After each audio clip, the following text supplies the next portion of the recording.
Who is the best companion on Doctor Who? We're going to be asking this question and a lot more in today's episode of Systematic Geekology. We are the Priests of the Geeks. I'm your host, Christian Ashley, here to do another, surprisingly, Doctor Who episode with one of the doctors himself, a lesser doctor than, of course, TJ, but a doctor nonetheless. How's it going, Joshua? Yeah, it's doing great. Yeah. The doctor without any doctorate or PhD or anything smart to say at all, really.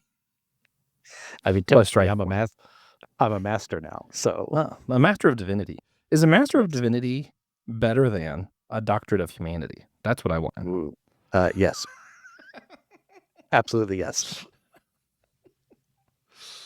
Hi, man. What have you been geeking out on recently? Well, we're doing two today, so I had to write down to make sure I don't say the same things. I'm gonna go with the Adventure Time comics. I didn't know they existed, but I was at Comic-Con. I saw them. I was like, I wonder if they're any good. Ryan North was one of the authors. I was like, wait a minute, I like that guy. And then I saw that some of them actually, some part of it won one of the Eisners, and I was like, oh, so these are good comics. And they are actually surprisingly good. Not just Cartoon Network wanted more money, but somebody had more story to tell, and I'm happy. I'm also going to select a comic. I read this one not too long ago, and it's actually, I didn't even know it was going to come out. The Fantastic Four Gargoyles comic crossover came out not too long ago. And as far as I know, it was a new thing, and it was great. I loved it. I mean, they had great moments for everyone to play. It kind of made it to where the Gargoyles have kind of always been part of the Marvel Universe, so I didn't have to explain things too much on that end. Iron Man shows up, Xanatos. It's a wonderful time. Consider rating and reviewing our show on Podchaser, Good Pods, or wherever you listen to your podcast. And of course, we do want to do a shout out to one of our financial sponsors. Today, I'm going to shout out Jonathan Augustin. You rock. Thank you for supporting our show. If you guys want your own shout out, you can become an official member of Systematic Geekology on our website, where you can find merch and extra content and just other ways to be part of the community if you want to plug in there. So head over to Fourth Wall and help us out. So today, we're going to be doing a special tier ranking episode on our list. So when we announce it and this is released, feel free to add your own, who would you rank where. And I've done this before. Yes. with different answers. Oh, boy. This will be fun. So we're going to be doing our top 5 Doctor Who companions. So, Joshua, we've already discussed before on previous episodes how we got into the show. So rather than repeat that again, not treat it like the Marvel every episode is everyone's first episode or every issue is whatever. We should, but we don't have time for that today. No. Yeah, we have a lot to do today. Yeah. So how much of Doctor Who have we both watched? I'm curious. I've seen all that I can get my hands on. There are still some stuff in the classic era that I can't seem to find, but I'm getting there. Yeah. Which, for those who don't know, this is 60 years of TV. There's a lot. Yeah. Yeah, and of course, there are episodes that are lost to time. Back in the day, it wasn't really standard operating procedure to save everything. So stuff got rewritten over, got tossed out.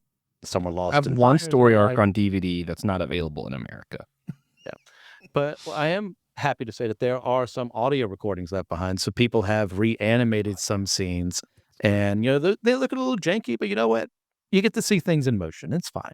So yeah, I've seen pretty much everything that's been released that is still around.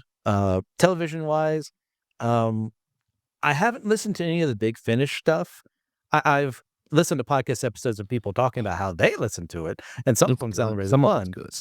So I've never read any of the novels that have come out, especially in the interim period, in between the ending of the Seventh Doctor's time and then after the TV special for the Eighth Doctor. There were some novels released, a lot of Big Finish stuff. So I haven't gotten any of that, but I've heard some of it is really good, and I miss a lot of the Eighth companions there. And Spotify, if I'm thinking right, it has all of the audiobooks free on Spotify. Which, so if you're a fan of the Big Finish stuff, a lot of it is on Spotify. I think all of the Eighth Doctor stuff, but I'm not 100% sure on that. So don't quote me or yell at me in the comments. Yeah, not sponsored, but could. For that anyway.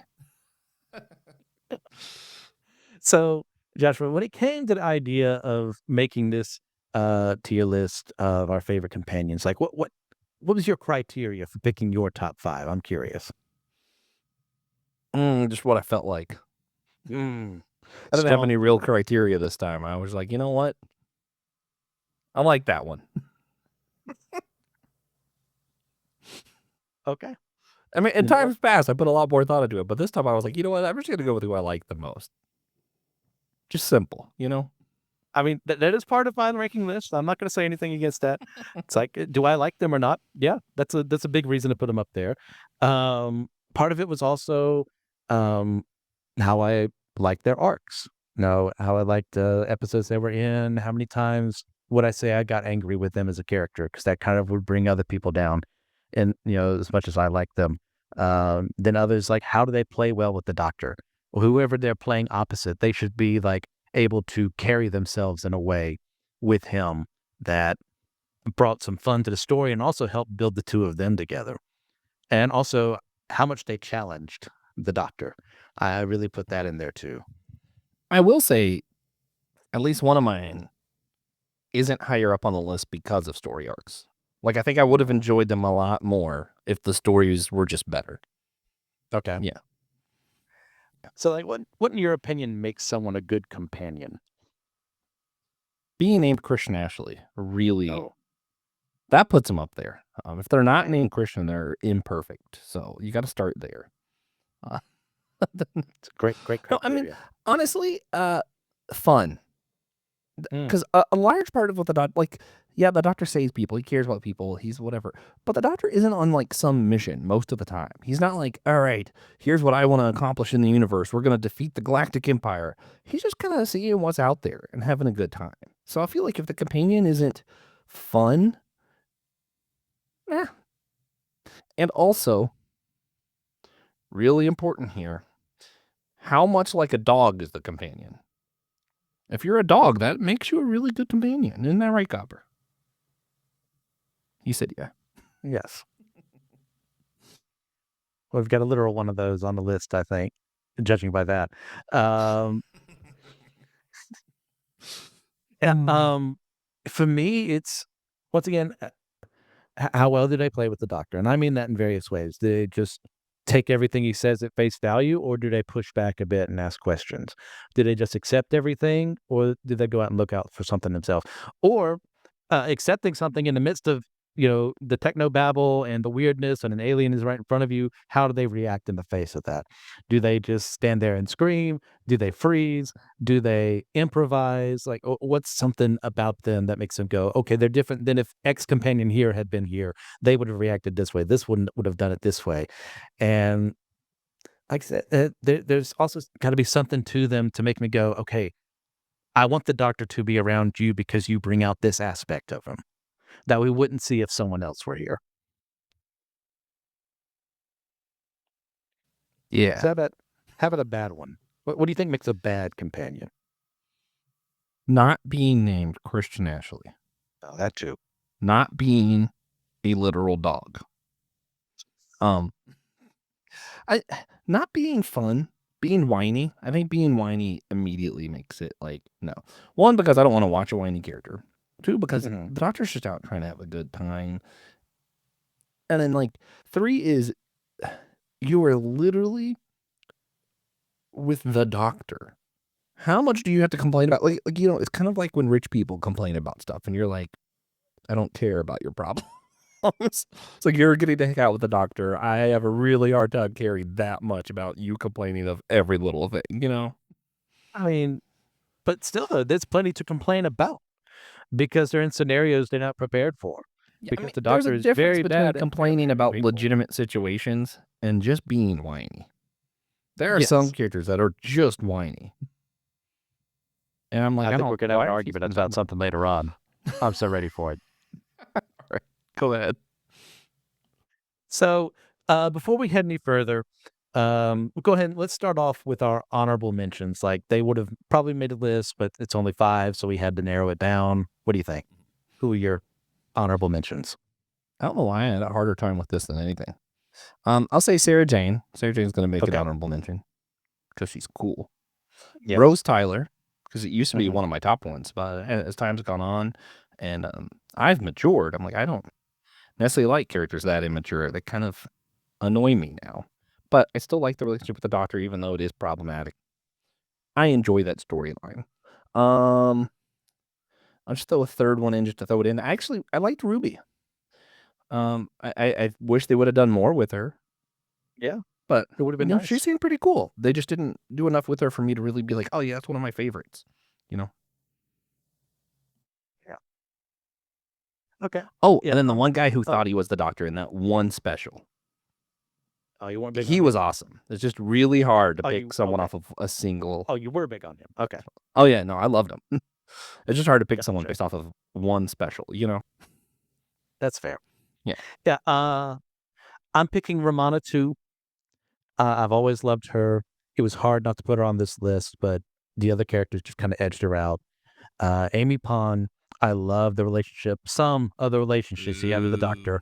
There were other parts of it I'm not huge on. Rose Tyler's also on my list. She was really, I mean, for the first companion of a new series, she did well enough. She's never going to be my favorite, but there's enough there for fun. It was also hard for me not to put Leela on my top 5 because I love a woman whose a solution to every problem is stab it or destroy it or whatever. You know what? It's just fun to have her around. And then, of course, I also could have put Susan on there. I know that might be a weird one for someone, being Doctor's daughter and everything. I agree. Shows up at the very beginning, but I loved her interplay with her grandfather and all the lore we get potentially from that. That should have been focused. I want her to come back. Susan's, that would have been nice after being teased so long. But you know what? Yeah. It's fine. They're coming back. It's just going to take longer than we want. Yeah, I'm with you on that. Since you mentioned Amy, I remembered. I do also have to shout out honorable mention to Rory Williams. I think the only reason he didn't make my list is because he has a relationship with Amy, who's incredibly annoying. Okay. Yeah. Oh, perfect. And also River Song has to get a shout out because yes, it's River Song. She's awesome. I think the only reason she didn't make my list is I can't, for the life of me, I can't think of her as a companion. Like I'm just like, I know that maybe she technically counts, but my brain's like, no, she's her own, like, that would be like calling the Doctor someone's companion because he happened to be on an adventure with him. It's like, he's the Doctor. He's no one's companion. What are you talking about? I don't know. It's just a me thing, maybe. All right. So we're going to actually go into our list now. We'll be going, 5, 4, 3, 2, 1. Joshua's going to start off. I'm going to ask you what makes this character your favorite. What's a great example of an episode that showcases who they are, how well did they play off the Doctor, and what don't we like about them, or would we have liked to have seen more from? So I should take away my medicine again. Oh gosh. It's just yeah. Anyway, I have a little bit of brain fog today. I'm gonna go with Clara. She was awesome, really fun, smart, witty, played really well off of the Peter Capaldi Doctor. I liked their relationship, and for a long time, because before I was married when this came out, I liked her because she was pretty, and I'm gonna be honest about it.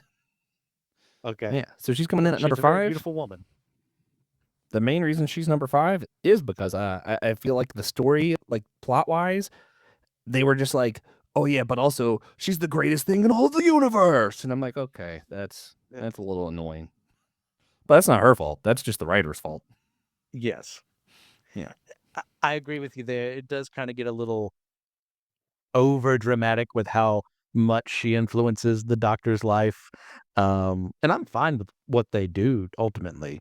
But some of the build up there is just a little much. I do want to see her again though, because that is technically a possibility. Also, I really hope the reason it's a restaurant is like a nod to Hitchhiker's Guide to the Galaxy. But I mean, surely that's a discussion for another. That would be a good what if. What were the questions I'm supposed to answer? What makes the character one of your favorites? Did I do that already? Kind of. Okay. What's a great example of an episode that showcases Clara? Okay. Mummy on the Orient Express. You see her doing some detective stuff. She's having fun. She's with Capaldi, and it's not one of those like pivotal, the entire plot revolves around this story. She just gets to kind of be herself, and you can kind of watch it by itself. So it's a really good episode. And mummies on a train in space. That's one of those like as much as like Matt Smith's not my favorite, it's one of those where it's like dinosaurs on a spaceship. Like there are sometimes the Doctor Who just does stuff that you're like, Yeah. Yeah, that kid in me is like, yeah, this is what I always wanted.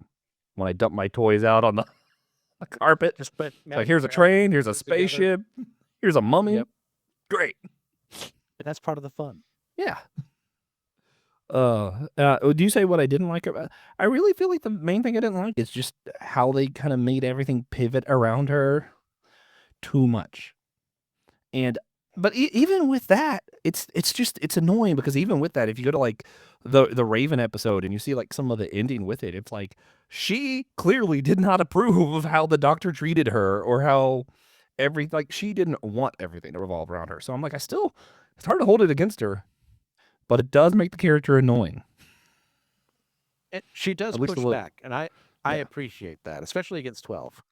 And he deserves a lot of pushback. Yeah, I didn't You like get her with grab Matt Smith killed that down. much. Yeah. But yeah, with Yeah. 12, great. Yeah. Okay. So unless there's anything else you want to say about Clara. I'm good. Is it Okay. Clara or We'll go Clara? on to mine. Either one. It's pretty. I've heard a lot of them been- say Clara, but whenever Capaldi said it, it was always Clara. And I was like, Well, which one is it? that's the accent. Clara. Oh, okay. So I'm a yokel from North Kakalaki, so I said Clara. That Clarine. Them British people keep speaking. They say some words. All right. So we're going on to mine, and I'm picking Sarah Jane for my number 5. What? Who's that? Yeah. I, like many of my age, were introduced to her during the Revival series, when she came along and became a companion of Tim in the time of Rose Tyler again. And Great. I just loved the history that's without having seen the episodes, I knew this woman had a history with the doctor, that she loved him. She wanted, she knew what he was about, wanted to help him out. And it was just fun. And then later on, since I have watched those episodes from before, I can see her with 3 and 4 and how she plays with them. The 4th Doctor is my second favorite Doctor, and I know we're going to argue about that in a bit later on. But I love them together because they just meshed well. And I'm thinking of episodes that kind of showcase her. I'll pick one from each kind of era, revival and beginning. And maybe that'll be one. I mean, it's a popular episode, but I don't know if it'd be one people would use to solidify her as one of their favorite companions. But it's Sutek, whichever. I can never remember. I should have written these down before we did this. Pyramids of Mars. That's what it is. Where she's like, but doctor, like, obviously it doesn't matter what we do here because, well, I'm from the future. And if that can't happen, because this, all the timey-wimey stuff that happens there. And the doctor said, okay, you want to see something? And he takes it to the future if they did nothing. And the earth is a wasteland. And it's that moment of realization that goes, oh, time traveling, what we do here matters. What we do here matters. And like seeing that kind of dawning on her, I love it. To get to the companion, these aren't just fun romps around history. Like the doctor is supposed to be here and he's supposed to be active, and the people with him are supposed to be active too. Then from the revival parts, I'm going to have her like her little face off with Rose. It's definitely a huge fun comedy scene, but it's also kind of one of those of like, oh, you've been with him? Or you think you're so great? I did this with him. I did this with him. Well, I fought the Loch Ness Monster with him. And she goes, oh. And it's a good way of showing, like, for classic Who fans, when that was airing, they go, yeah, I watched that. I love that. And for new ones like me who's go, man, she really fought the Loch Ness Monster? And it's a great way of showing who she is, but also showing that there would be friction between companions if they ever met. Because, like, I've shared this with the doctor, and you shared this with him. And, of course, as the Revival series was way more romantically focused than the original one was, even though there were hints that Sarah Jane kind of had a thing for him. I don't really know where I was going with that, other than, like, you could play it out a little more there. And speaking of playing it off, 3 and her, I think they work fine enough together. It was kind of obvious there was a time when he was about to leave, and then Baker comes along, and there's just chemistry. Like, they're, like, having fun. There's this ridiculous person in the costume there, and yet it's the greatest threat in the universe, and we're gonna play it off like that. she fights back to an extent with him, not as much as I'd like to. I think sometimes they're afraid of having the companion be too against the doctor when the doctor's doing something wrong. They wanna, like, have him push back, but they could go a little further because sometimes the doctor needs to be called out, and I think Sarah Jane is that kind of person who do that really well.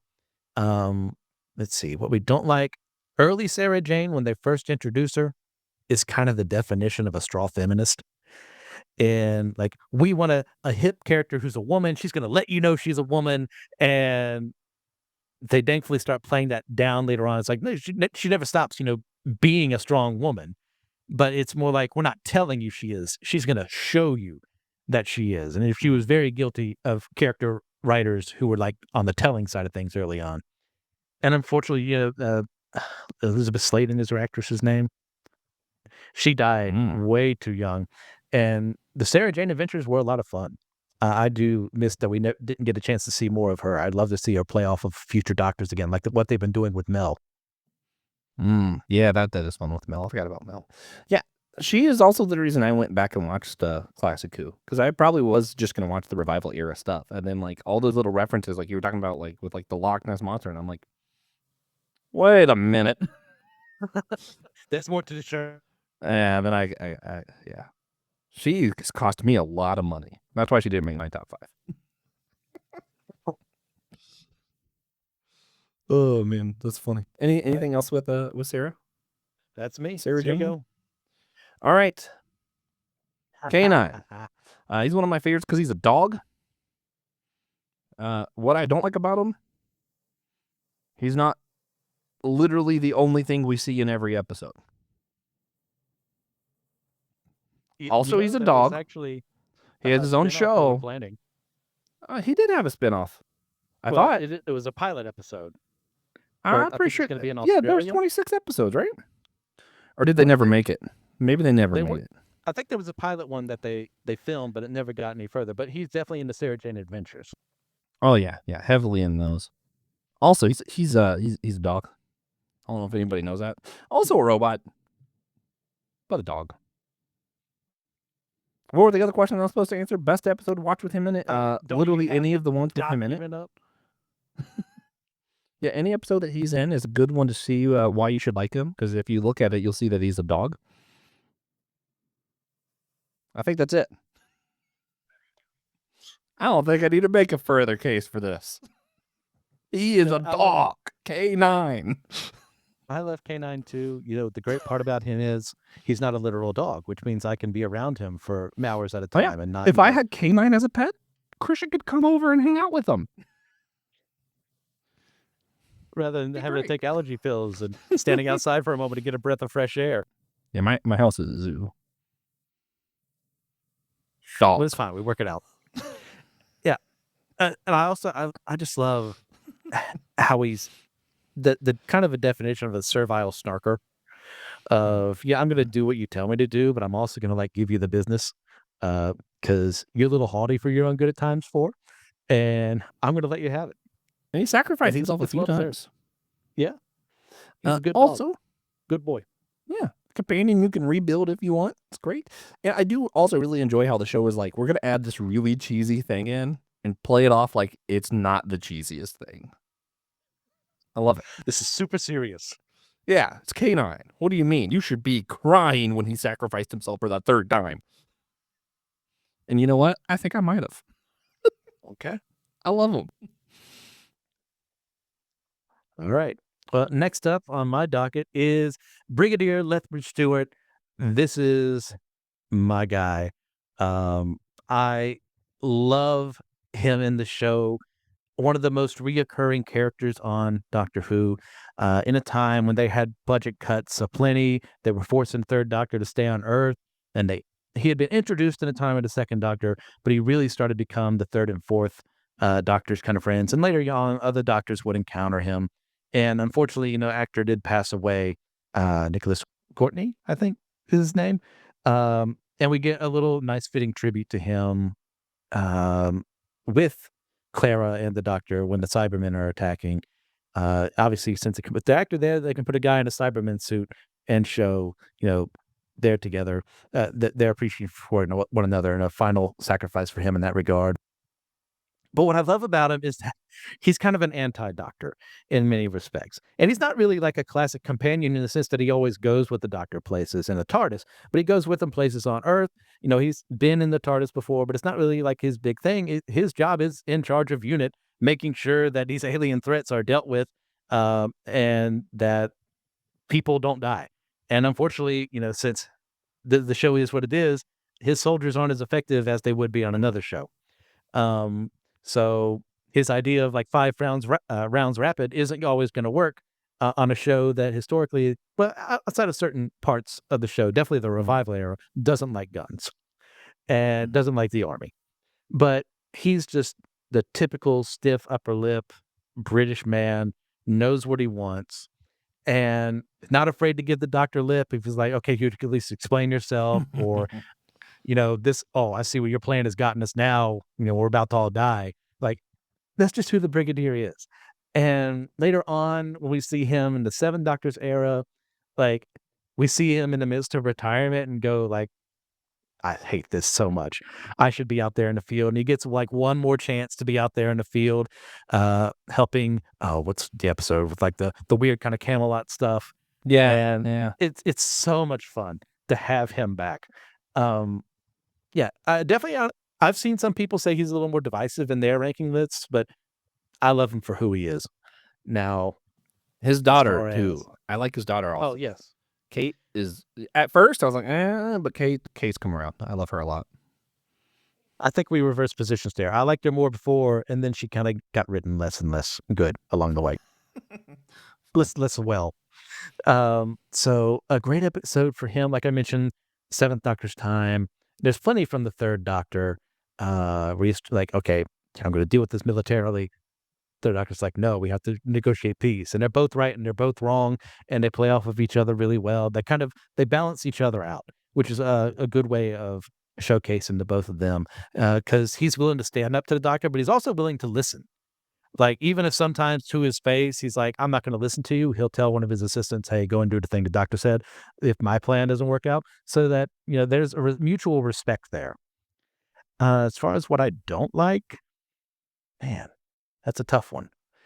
Because really, there's not a lot. I mean, there are some episodes where he's a little more unreasonable than others and not willing to listen to other people speak. And I think that's more a writing problem than a character problem.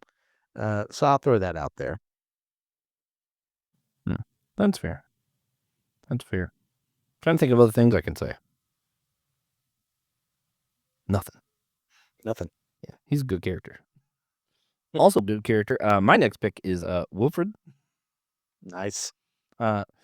He is not a dog. Probably his biggest flaw, but he is Wilfred, which is a big bonus. Not as good as being Christian Ashley. No, I love him. He's such a gentle soul and genuinely curious. And he is the guy that I think every church needs, who sees the hero, the doctor or the pastor or whatever, and goes, wait a minute, you're burdened too. And he sees it. Too often, like, people see the strong person in your friend group or your family or church, whatever, and are just like, oh man, yeah, they can handle anything. They're great. And they don't actually see the burden that they carry. Wilfred sees it, which is why I think it was so poetic when the 10th Doctor sacrificed himself for Wilfred, of all people, because it was the one person who sees the Doctor's pain. I love him. I really feel like his biggest flaw actually probably is that he's not a dog, and also not in more episodes. Also, he's related to Donna, and I just really don't like Donna. I can't stand her. But literally anything like, there's nothing substantial to me like not liking Donna. Just like her personality is just like the kind of person I try to avoid, just in real life. So yeah, and nothing against her, like actually against her. Just kind of our personalities don't click, and she just does so good on TV that she's a believable character. And unfortunately, I believe the character that I don't like. So I don't know. It just is what it is. A lot of times when he's there, she's there also. And putting up with her is hard for me sometimes. Yeah. Well, it certainly helps too with him specifically is reminding the Doctor of his humanity. Yes, the Doctor isn't human, but Yeah. of his morality again. after he spent time trying to be like the last of the Time Lords, the Time Lord victorious, and that failing utterly, uh, because that's not who he's supposed to be. He is supposed to be this person that cares about people, wants to make sure the right thing is done, not enforce his own will upon the world. And Wilford kind of reminds him of that, and he makes a sacrifice play because of his relationship with him that he wouldn't have done with someone else, which does lead us into 11 and gives us the 10th Doctor a way to give a final send off in that regard. So, yeah, a great choice. Yeah. Two things. I do want to say, like, along with what you're saying too, whenever the 14th Doctor gets to see Wilfred again, and like just how much joy that David Tennant shows is like, yeah, that's what it's all about. Like that one moment, and I'm like, yeah, that's why this character is important. And then also, if I had to pick episode, I forgot to do that part. Stolen Earth and Journey's End, because it's like a two-parter. I think that's really good because a lot of good send-offs there. And it's not like final for his storyline, but you kind of see why he plays such an important role as kind of an ordinary human in the midst of a big, greater than life story, Yes. Yeah. Great choice. All right, moving on to my next pick. I'm going with Jamie McCrimmon from the Second Doctor's era. This is a man who you just have to respect. You know what? Because he is who he is. And what he is, who he is, he's a Scotsman from the 18th century. He's bleeding Scottish blood, wears the kilt, can't be anyone but himself. He'll punch a problem in the face if he needs to. He'll make the sacrifice play if he needs to. He loves the people around him. The relationship he has with the Second Doctor it's almost like they're brothers, but maybe also like a father and son. It's played not weirdly over time, but like in a fun way of the two of them. It's like he's also one of the longest, if not the longest companion we've had, if I'm remembering correctly. And I think that's because people really responded to him, and that's kind of atypical because you would expect young blonde British woman in her 20s or 30s for like the main Doctor's companion. Insert hair color, race here for everything else, but in that regard, he is like, yeah, the Doctor can have male friends too. They can be buddies. They can travel around time and cause problems and also solve problems. And what he does is just fun. And to the point where he's brought back later on in the Two Doctors episode, even though he looks way older, obviously, because time humans age. But it's still fun. Because he's such a fan favorite, and his relationship with the Second Doctor, it's so much fun. I love them together. Thinking of episodes that would showcase himself. Um, I think you're kind of two. The War Games as a whole is a good one because we get a great series with like this like proto master being involved. Whether some people even said that might even be the master. It's kind of all fan in that eyes, but dealing with these people from different time periods. So as a person himself who's been plucked out of time to all this fantastical stuff, and he just kind of goes with it. That's the other part I like about him. He's like, oh, okay, that's a thing. And I accept it now because you brought me to this future where these things exist. Like, it's not like he doesn't question anything. It's just like, well, I have to accept it because it's right in front of my eyes. Yeah. Also, how much weirder does it get than the TARDIS anyway? Yes. So, like, that being one of his final series with the Doctor, and unfortunately, they do that thing where, if I'm remembering correctly, like he loses his memory of the Doctor, which is something that happens later on in my list too. It's so much fun to see him grow, to see him play, and like the interactions he has with the other companions around that time too is great. Like I said, I've already mentioned like he and the Doctor are just. I'm going to use the word fun again. They're fun because like they are like brothers 1 second. They're also like a father son kind of duo. Um, they're both just kind of like, okay, this is the thing that's happening now, and we're teaming up because I can trust you to look after my back. And what better person can you have in your life than someone you don't need to turn around? You know they're guarding your back as you're guarding theirs. And that's perfect for Jamie and the Second Doctor. Now, what I don't like, I'm just deeply upset. I'm deeply upset I didn't think about Jamie. You are correct. I am incorrect, and I apologize to the internet. Yeah. Yeah. We expect a second apology video later on. Hands on knees, bowing lowly to the audience. No, it's fine. How many companions are there? There's a lot. Yeah, but And then narrowing them down. Yeah. Yeah. I don't know. I guess I hate his ending to an extent. He deserves a little better. Um, I, most I companions under, do deserve better with their endings. yeah. Clara might be the I, only one though I'm like, I'm kind of satisfied with that ending. hmm. Not the only one, but close. Close to the only one. I would like there to be like maybe something where it's possible for his memory to be restored and maybe just like kind of last final days. And Doctor goes back and visits him one last time and it solve one last mystery together. You know, if they can do that in a later season, I don't know if the actor's still alive. I'd appreciate it. That would be cool. That'd be really cool. Yeah. What about you, Joshua? Your next. Okay. All right. My next pick, I'm not sure if you've heard of him. Brigadier Rich Stewart. It's going to be my number 2. Or no, is it my 2 or 3? I'm at 2, right? Yeah, number 2. See. Oh, everything that Christian said was correct. That's all. Christian was right.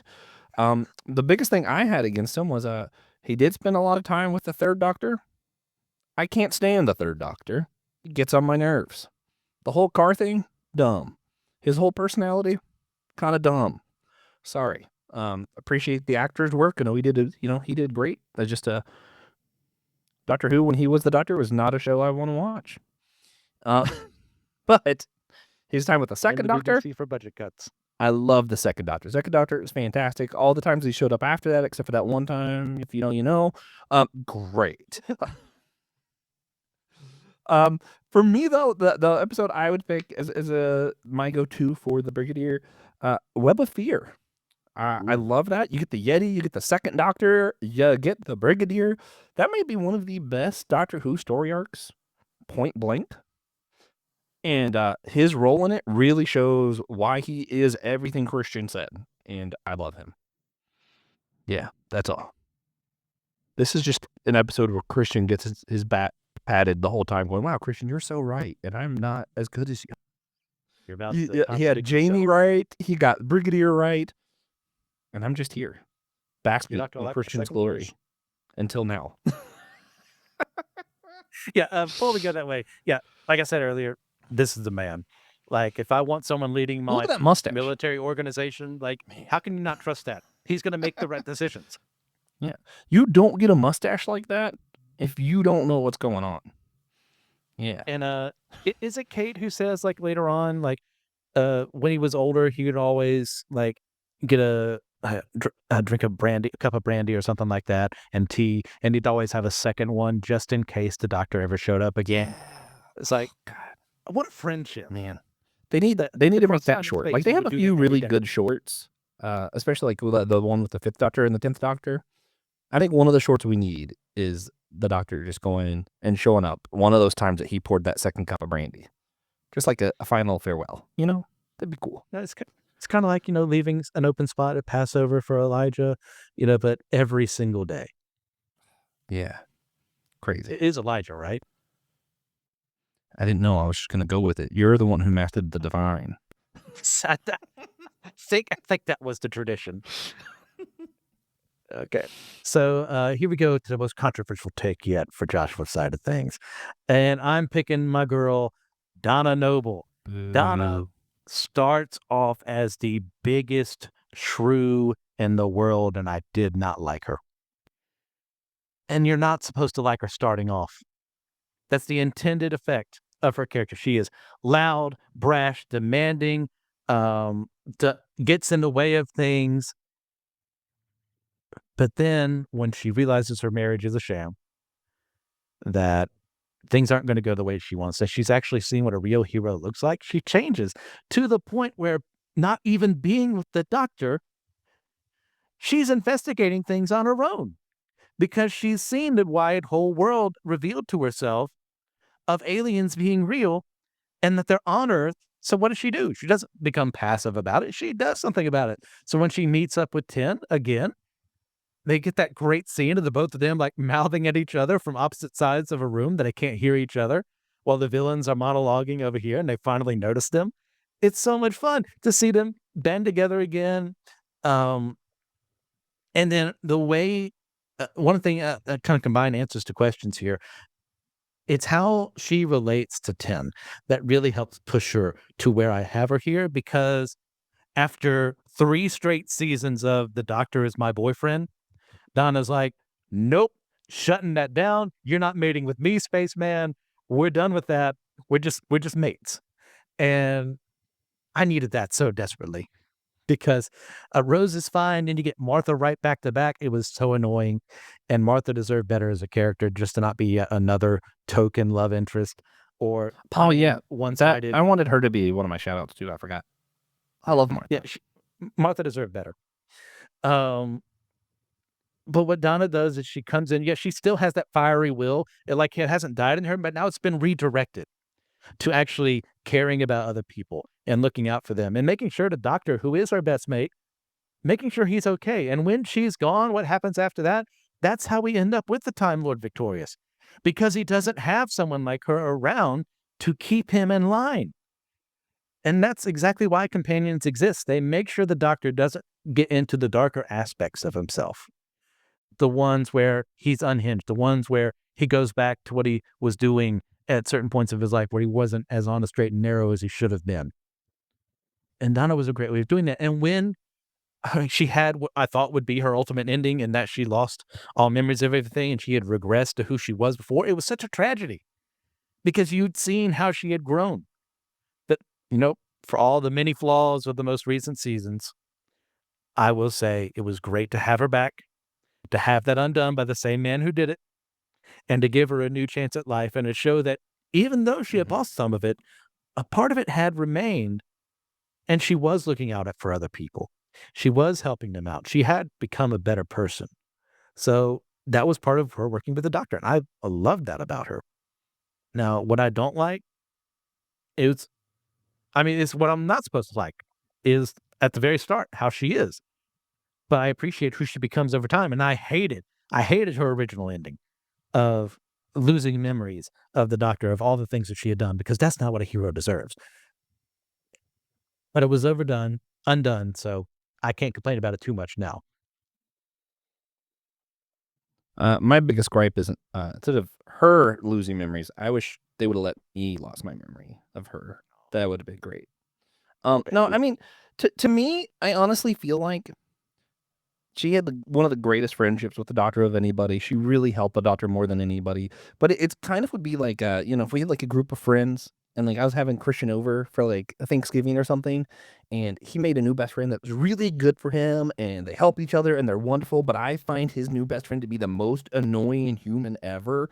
And then he's like, "Can I bring her over with me for Thanksgiving or him over?" And like, I know they're just friends, and I'm like, man, yeah, she's really good for Christian, but do I really want her to ruin my Thanksgiving? That's how I feel about her. It's like I get that she's good for the Doctor.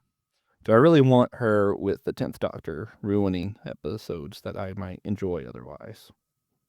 Not really. That's all. And it's just a personality thing. She is great. And he's back. They're great together. I just don't want to have to see her. All right, let's go. Countdown begins to our final number one for Joshua, the top companion of all time. Let's hear it. Romana! Ramana! She's great. You have the same thing of like no romantic relationship stuff, like good best friend thing, but also a Time Lord.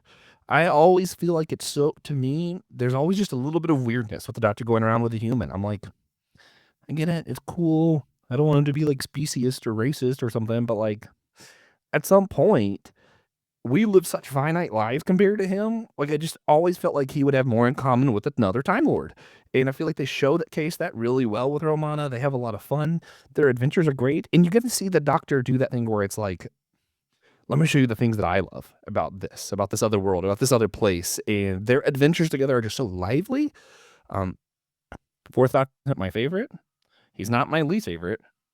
He's probably like right in the middle for me, actually. But he man, them together still great. Romana's great. One of my favorite episodes is City of Death, which I think she showcased pretty well in that one. So and you get Paris. It's just fun. And you kind of see the beginning of the world. It's a great story arc. Romana is great fun. And to me, just probably is the companion that made the most sense to me, other than like his granddaughter and some of the stuff like that. I'm like, this one just made sense, and I liked it. Yeah. Yeah, adding on a time lady into the series makes a lot of sense. Especially as they're starting to flesh out Gallifrey and the Time Lords a little bit more. Yeah, We see I love the why lore. the Doctor is such an outcast, yes, in his own society, and what another person in that society would think about him, and Romana 1 and 2 play it very well. I prefer 2 to 1, Me too. but, I mean, they're good for different reasons. Yeah, I concur. What I don't like about her, I don't think they gave her enough depth, if that makes sense. I liked her personality, but it felt almost like they just didn't flesh the character out enough. Like she's almost just 2-dimensional. And I'm like, I wish they would have given more to her because it made sense to have a time lady along. I liked that they were having fun, that she really brought a lot of spark to the Doctor. I just never, and maybe this is because it's been a while since I've seen some of these episodes, but I never was like, I don't get your motives. You know what I mean? Okay. Yeah, like usually when the Yeah, Doctor's yeah. doing what he's doing, I get it. I know why he's doing it. Most of the other companions, even Rose, I'm like, I get why you want to be a part of this. Her, I'm like, I like this, but it's just like something just didn't quite click. She's still my favorite. I love her. I'm just trying to find a flaw, and that's the best I got. That's fair. That's fair. Yeah, and that's something that I'm sorry, I'm not trying to be negative Nancy here about later seasons, and it's something we've lost, uh, due to certain decisions made to kill Gallifrey again after it had just been undone, is that we lose the ability for the Doctor to be around his own people and to see how they react to him. And sure, there's always something out there where it could be like the meddling monk could still be out there. The master most definitely is still out there. But what about Romano? We don't know. What about Susan? We don't know. What about other people who we haven't been introduced yet that we could have had if they were still around? Romana 3. That would be great. Listen, RTD, if you're listening, Romana 3. Just give it to us. Yeah, if you haven't clicked off, because I've been criticizing you, yes, please give us a Romana 3. Yeah. Oh, and we've also lost to Ronnie too. Thanks for that. Yeah. Romana Yeah. 3, K9. That's the new companions. Make it happen. All right. Anything else for Romana? Oh, yeah. I did forget to mention she isn't a dog. Mm. So there is that. Yeah, that is true. Not a dog. Unfortunately. All right. Now for my number 1, drum roll, please. We have Ace. I adore Ace so much. I know you're not as big on the 7th Doctor as I am, but that timeline, number 1, it deserved better because it was when the show was about to be canceled. We didn't get to see certain things that were supposed to happen with her and the 7th I Doctor. do really like the 7th Doctor, though. Oh, you do? Who am I thinking of then? Oh, I don't know. I can't. Someone said Probably they Joe. didn't like 7 as much. Maybe it was Joe. We'll throw him under the bus. Love you, Joe. But Ace is the definition of scrappy without being a scrappy do. Like has a love for exploration, has a love for figuring things out, for playing people against each other, for talking back to the Doctor. I mean, who else in the entire history of the show has not called him the Doctor? They just call him the Professor because she kind of knows what's under his skin. I will say, And yeah, though, yeah. I love Scrappy Doo. And one of the things that Scrappy Doo has against her, he's a dog. Yeah. Can I do it? And you know what? She's just awesome and fun. She plays well with the Doctor. She reacts well to things happening around her. Um, if she had been written way earlier in the show, she would have been the screaming woman. But no, she takes charge, but also knows her limitations, and she also has a healthy exploration of explosives.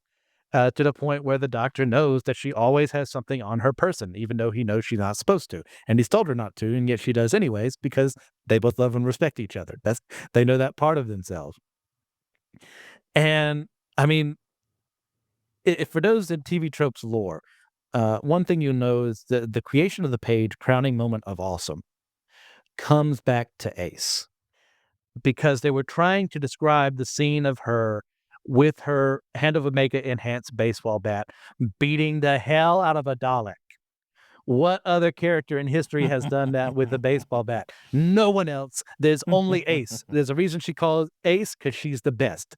And I love that. It's a great episode for her. But also there's is it the Curse of Fenric? I can't remember off the top of my head. It's the one where the doctor has to like tell her, talk down to her, to destroy her belief in him. To for the events of that episode to happen in a way, and destroying her confidence.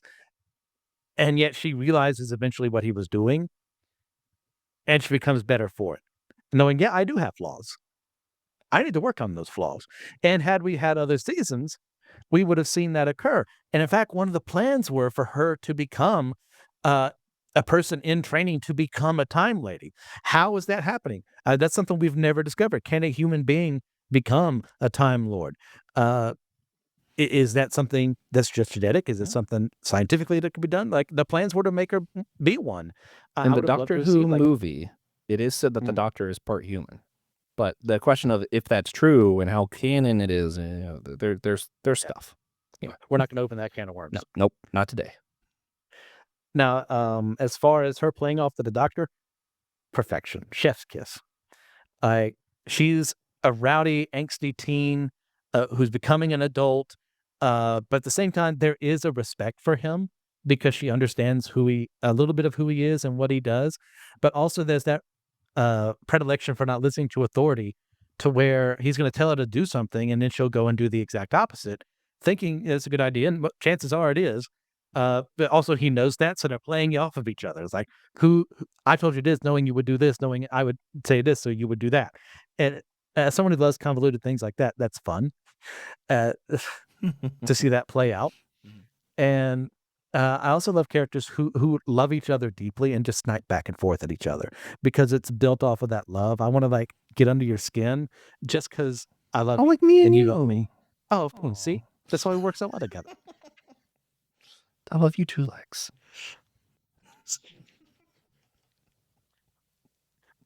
Now, what I don't like about Ace, I mean, she's not a perfect character by any stretch of the imagination. Kind of is to me.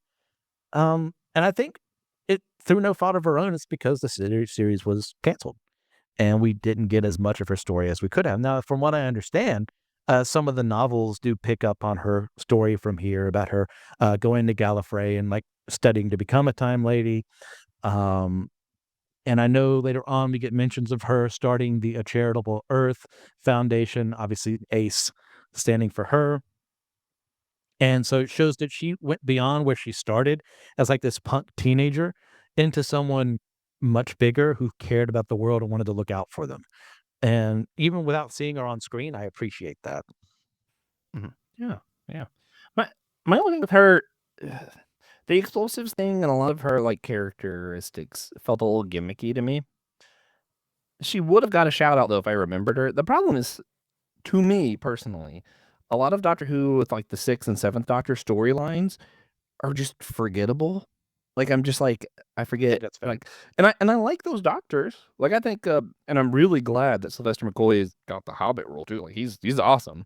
But like I don't know what it is. It's just the show in this time. It's like I feel like most of what we've done we've already did, and most of what we haven't done before didn't need to be done.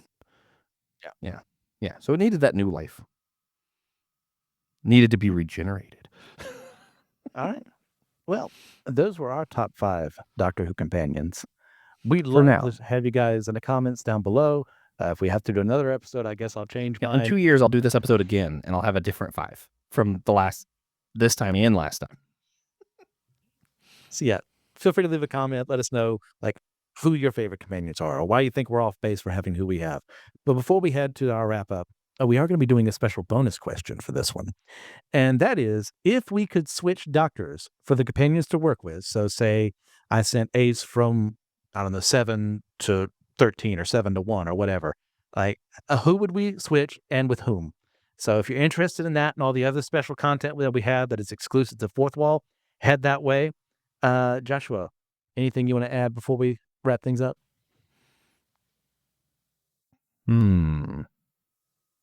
If you haven't,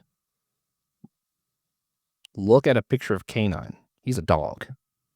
Yeah. Wow. Yeah. You always did the most riveting stuff here at Systematic Yeah. Geekology. Deep stuff. If you want to dig deep into your geekology, look up a picture of Canine and see that he's a dog. Yeah. All right. Here's how you can redeem yourself for me. Why don't you tell me what your recommendation for the audience is? Okay. I'm gonna recommend kind of a comic book. This is a comic that looks like a deck of cards and is also a deck of cards called Ice Cream Man: The Mortal Coil Shuffle. It doesn't have a issue number. It's its own story told through cards. It's wild. It's just, it's so good. If you're a fan of like classic style horror telling, it's a good story. I highly recommend it. And a very unique medium that I think paid off in this instance. Yeah, I'm going to recommend what I just saw not too long ago, and that is the newest reimagining of Frankenstein, which So good. A lot of fun. I really enjoyed what they did with it. Yeah, there are some changes, not as bad as, like, say, the 1930s version, which is its own thing based off more of the stage play than it is, Still the good, original though. novel. But they're both good for different reasons. Yes. Yeah. And I appreciate what Del Toro does. Wait. Oh my gosh, now I'm blank. It is Del Toro, right? I never know how to say his name right. I was just gonna go with what you Guillermo said. Del Toro. Yeah. Yeah. I'm having that panicky moment of I said someone's proper name, and did I misattribute who it was? And even though I know that's the right answer, it's like looking at a word that you know that's how it's spelled, and you're like, day is not They. Like, who spells it any other? No. Yeah. Anyways, now that we're off the grand rabbit trail. Thank you guys for all that you do. Please, if you get a chance, leave a 5-star review in your podcasting platform of choice. Helps with the ratings there, helps us find more people. That's one of the easiest ways for people to find our show. If you're not sharing it, if you want to feel like, share it. Let other people know that you love us, that you want to have more people hear our voices. For some reason, you like hearing our voices. We love that. If you want to send some questions our way or episode topic ideas, you can always do so at systematicgeekology@gmail.com. I'd like to shout out some supporters today. Ethan Overcash, Austin Nance, Amber Riley, and of course, as mentioned before, Jonathan Augustine. You guys are the best. But remember, we're all the chosen people, a geekdom of priests.